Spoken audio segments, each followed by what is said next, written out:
આવી એટલે વિકાસ થઈ ગયો, ભાજપ આવ્યું તો વિકાસ થઈ ગયો, ભાજપ ન હોત તો આપણે બધા ભૂખ્યા મરી ગયા હોત, ભાજપ ન હોત તો શું થઈ ગયું હોત।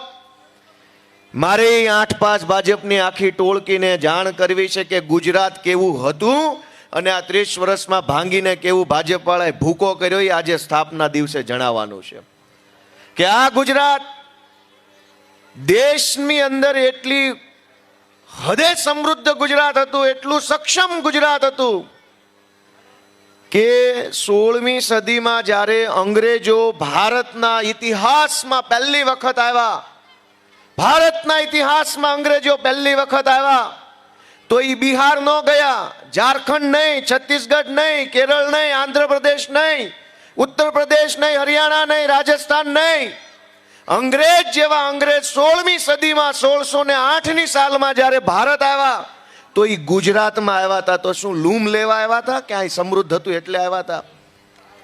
ગુજરાત 16મી સદીમાં સમૃદ્ધ હતું। તે દિવસે અંગ્રેજોને ખબર હતી કે ગુજરાત સમૃદ્ધ છે, લૂંટવું હોય ભારતને તો ગુજરાત જવું જોઈએ। અંગ્રેજો કહેતા હતા કે ગુજરાત સમૃદ્ધ છે એટલે 16મી સદીમાં અંગ્રેજોએ શરૂઆત કરી ભારતમાં આવવાની। એ ગુજરાતથી આવ્યા ને ગુજરાતમાં સુરતમાં આવ્યા।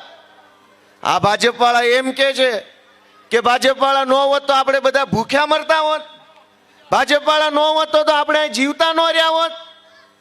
16મી સદીમાં જે ગુજરાત સમૃદ્ધ હતું એ ગુજરાતની આજની 2025ની હાલત શું થઈ?